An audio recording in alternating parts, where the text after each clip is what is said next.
Here on The Colour of Country Life, we're speaking with John Graham, the Shadow Minister for Roads in New South Wales. John, thanks for joining us today.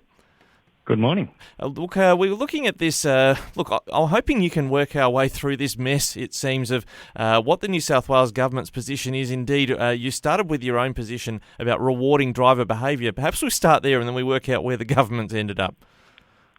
Yeah, well, look, we've put a very simple idea, which is while we support the process of fining people when they don't follow the road rules, that system hasn't worked by itself. Why don't we have some incentives? Rather than just use the stick, why don't we use the carrot as well?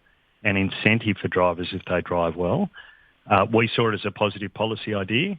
The idea was this: if you drive well for 12 months over the course of the trial, starting from the 1st of July next year, you get a chance to have a point back. You earn a point back. And what it does, we think, is across the state, ask everyone to lift their driving effort, lift road safety and get the road toll down.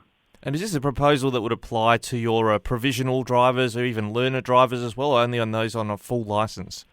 So it would apply across the board, but we said we wouldn't apply it during the trial to L and P plate drivers. They wouldn't be part of the trial on this time around. Everyone else would be in. Anyone who's lost a point at any stage, and it takes 3 years to earn them back normally, would have the chance to earn one back.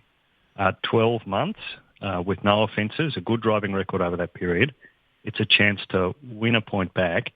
And remember what the context here is in New South Wales, where more than 600,000 people have been fined for low-level speeding as the government removed warning signs. The community's concern was this was really about revenue raising, and it's true that revenues jumped from $4 million a year to more than $40 million a year. So a lot of people have lost points. That's the backdrop. Here's a chance to earn one back if everyone behaves well on the roads. Now, I understand the government on those speed camera signage issues, they were going to bring them back, the signs, sometime this year, but they brought that forward. Is that something we're now seeing across regional New South Wales? On the very first day, this is more than 2 years ago now, that the government said they would remove these warning signs, we indicated we wouldn't support that policy, and nor would the community. That was always the settlement, that cameras were important, but it was important to have warning signs to educate drivers. 2 years later, they backed down on that policy.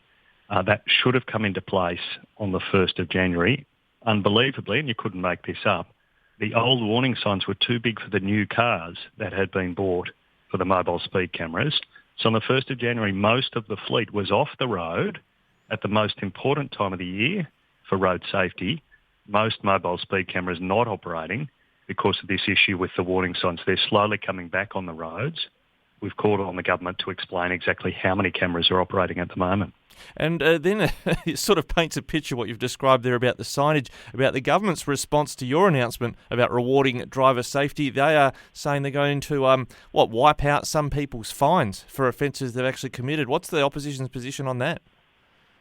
Yeah, well, on the first day when we announced our scheme, they were opposed to this idea of the carrot and the stick, incentives for safer driving. The next day they were in favour of it with their own scheme. That's welcome, but we did describe it as the world's fastest U-turn. This is the fact the government's got this idea. We welcome the fact they're thinking about this problem too. We're looking at the detail of their proposals.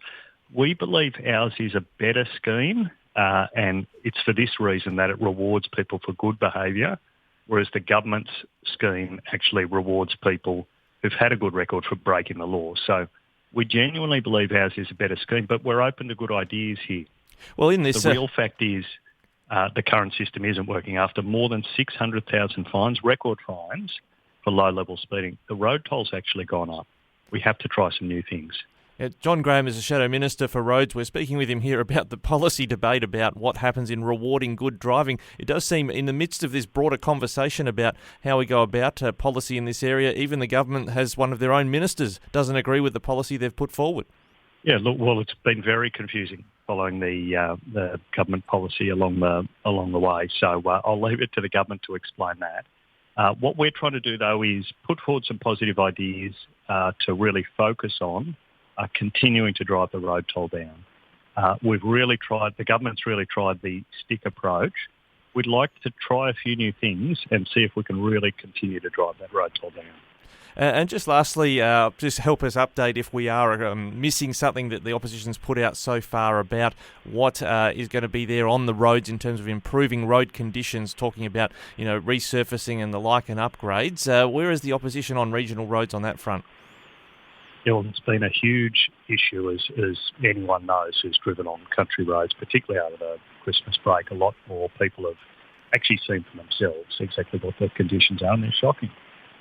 We knew there was a backlog, but billions of dollars more damage due to floods and rain over the last couple of years. So it's a serious challenge. It's been described as a state of emergency by local government New South Wales.